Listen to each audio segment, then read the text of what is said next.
जय श्री राधा रानी सरकार की, जय श्री कृष्ण भगवान की, जय श्री लक्ष्मी नारायण जी भगवान की, जय श्री गौरी शंकर जी भगवान की, जय तुलसी माता की, जय कार्तिक मास महत्यम की।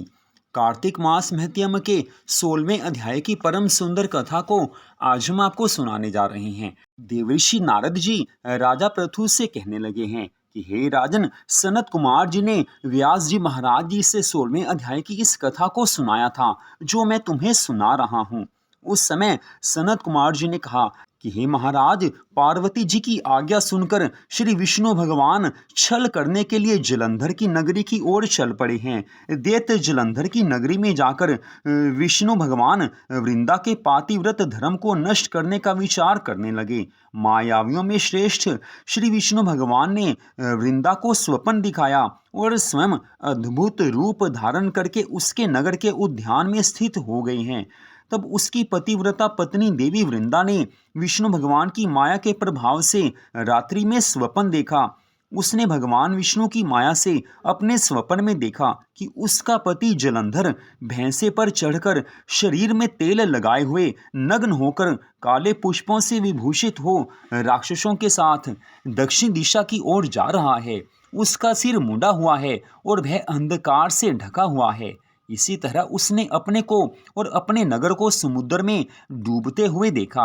इस प्रकार उसने रात्रि के शेष भाग में बहुत प्रकार के बुरे स्वप्नों को देखा। इसके बाद वह पतिव्रता वृंदा जग कर देखे गए अपने स्वप्नों पर विचार कर रही थी कि उसने उदित होते हुए सूर्य देव को छिद्रयुक्त और निष्प्रभ देखा है। इन घटनाओं को अनिष्टकारी जानकर वह भय से व्याकुल हो गई और रोने लगी। उसे द्वार पर अट्टालिका में कहीं भी शांति नहीं मिली। विष्णु भगवान की माया से ये स्वप्न उसके जीवन में दुख बनकर आया था। हालांकि ये सच्चाई नहीं थी, लेकिन वो इसे काफी ज्यादा दुख भरी घटना मान रही थी। तदनंतर वह अपनी दो सखियों के साथ नगर के उद्यान में गई, परंतु उसको वहां भी शांति नहीं मिली। इसके बाद वह जलंधर की पतिव्रता पत्नी वृंदा देवी दुखित होकर घबराती हुई एक वन से दूसरे वन में जाने लगी, किंतु वह अपने विषय में कुछ नहीं समझ पाई कि क्या करूं, कहाँ जाऊं, मेरे मन को शांति कैसे मिलेगी। घूमती हुई उस वृंदा ने सिंह के समान मुख वाले चमकते हुए दाढ़ और दांत वाले भयंकर दो राक्षसों को देख लिया। उन दोनों को देखकर भय से व्याकुल होकर वह ज्यों ही भागने लगी, त्यों ही उसने शिष्य के साथ मौन बैठे हुए शांत एक तपस्वी को देखा। तदनंतर भयभीत उसने उन तपस्वी के गले में भूजा रूपी लता को डालकर कहा कि हे मुनिवर, मेरी रक्षा कीजिए, मैं आपकी शरण में आई हूँ।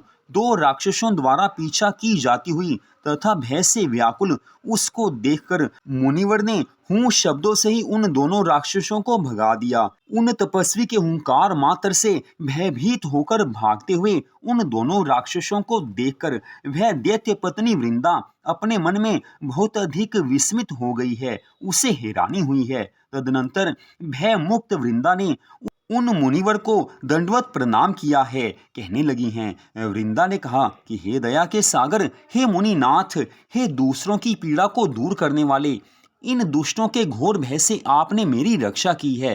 हे कृपा के सागर, यद्यपि आप सर्वज्ञ हैं, सर्वथा समर्थ हैं, आप कुछ भी कर सकते हैं, तथापि मैं आपसे कुछ निवेदन करना चाहती हूँ, कृपया आप उससे सुनिए।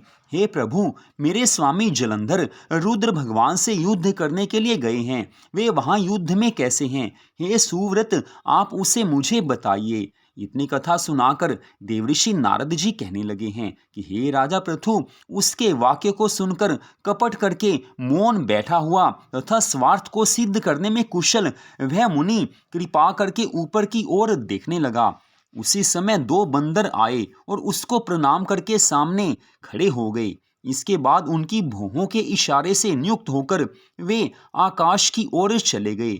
हे राजन, आधे क्षण में ही लौटकर जलंधर के मस्तक, धड़ और दोनों हाथों को लेकर वे उसके सामने खड़े हो गए हैं। पतिव्रताओं में सर्वश्रेष्ठ वृंदा ने जैसे ही अपने पति जलंधर दैत्य को सिर, धड़ और दोनों हाथों के रूप में देखा तो उस समय वो काफी दुखी होकर विलाप करने लगी है। जलंधर दैत्य को ऐसे देखकर उसके मन में इतना दुख हुआ है जिसका वर्णन नहीं हो सकता। सिर अलग है, धड़ अलग है, दोनों हाथ अलग हैं। उस समय विलाप करती हुई वह कहने लगी कि हे प्रभु, जो आप पहले सुख की बात सुनाकर मुझे प्रसन्न करते थे, वही आज आप अपनी निरपराध पत्नी से बोलते क्यों नहीं?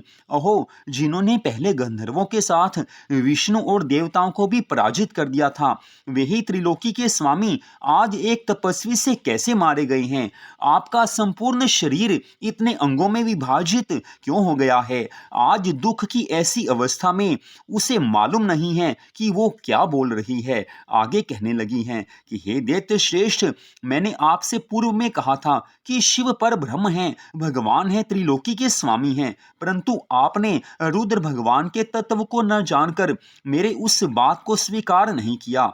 आपकी सेवा के प्रभाव से मैंने जान लिया था कि आप कुसंग के वशीभूत होकर गर्व के कारण मेरी बात नहीं मान रहे हैं। अपने धर्म में परायण जलंधर की पत्नी इस प्रकार कह कहकर दुखित हृदय से अनेक प्रकार से विलाप करने लगी। तदनंतर दुख से उच्छ्वास छोड़ती हुई तथा धैर्य धारण कर वह वृंदा उन मुनिवर को प्रणाम करके हाथ जोड़कर बोली कि हे कृपानिधे, हे मुनि श्रेष्ठ, दूसरे का उपकार करने में ही आपका आदर है, इसलिए मुझ दीन पर कृपा करके हे साधो, मेरे इस स्वामी को आप जीवित कर दीजिए।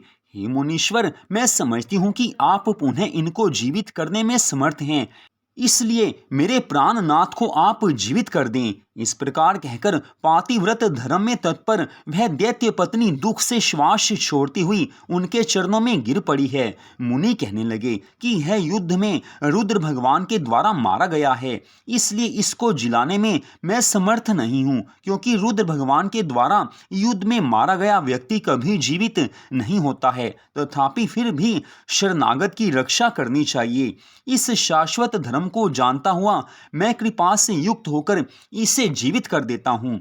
इतनी कथा सुनाकर देवऋषि नारद जी राजा पृथु से कहने लगे हैं कि तत्पश्चात सनत कुमार जी ने व्यास जी महाराज जी से आगे की कथा का वर्णन करते हुए कहा है कि हे महाराज, सभी मायावियों में श्रेष्ठ वे मुनि रूपी भगवान विष्णु ऐसा कहकर उसके पति को जीवित करके वहां से अंतर ध्यान हो गए। उनके द्वारा जीवित समुद्र पुत्र जलंधर भी शीघ्र उठकर प्रसन्न मन से वृंदा का आलिंगन कर उसके मुख का स्पर्श करने लगा। पति को देखकर वृंदा ने हर्षित मन से सभी प्रकार के शोक का परित्याग किया और इस घटना को स्वप्न के समान समझ लिया।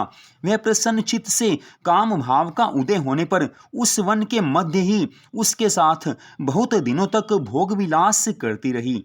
एक बार सहवास के अंत में उसको भगवान विष्णु के रूप में जानकर क्रोध से युक्त होकर फटकारती हुई वृंदा ये वचन बोली। वृंदा ने कहा कि अरे पर स्त्रीगामी हरि, तुम्हारे इस प्रकार के चरित्र को धिक्कार है। मैंने तुमको अच्छी प्रकार से जान लिया है। तुमने ही माया का आश्रय लेकर तपस्वी का वेश धारण किया था। अत्याधिक क्रोध के आवेश में आकर पातिव्रत परायण उस वृंदा ने ऐसा कहकर क्रोध युक्त होकर अपने तेज को दिखाते हुए विष्णु भगवान को शाप दे दिया। वो कहने लगी कि रे महाअधम दैत्य शत्रु, तुम दूसरे के धर्म को दूषित करने वाले हो, इसलिए अरे शठ, सभी प्रकार के विषयों से तीव्र मेरे द्वारा दिए गए शाप को ग्रहण करो। तुमने अपनी माया से जिन दो पुरुषों को दिखाया था, वे ही दोनों राक्षस बनकर तुम्हारी पत्नी का हरण करेंगे।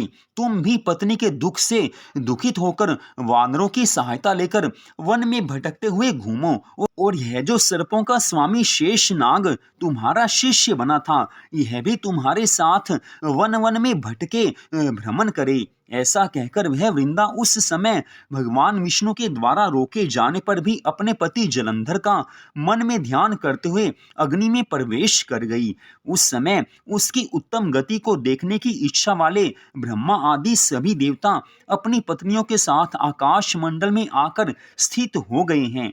उस समय पतिव्रताओं में श्रेष्ठ दैत्येंद्र पत्नी वृंदा के शरीर से निकली वो परम ज्योति देवताओं के देखते देखते ही शीघ्र अदृश्य हो गई और शिवा पार्वती के शरीर में उस वृंदा का तेज विलीन हो गया। उस समय आकाश में स्थित देवताओं ने जय जय की ध्वनि की है। इस प्रकार काल नेमि की श्रेष्ठ पुत्री महारानी वृंदा ने पातिव्रत के धर्म के प्रभाव से परामुक्ति को प्राप्त किया है। वही वृंदा बाद में तुलसी महारानी के नाम से आज भी विश्व भर में त्रिलोकी भर में पूजित होती हैं।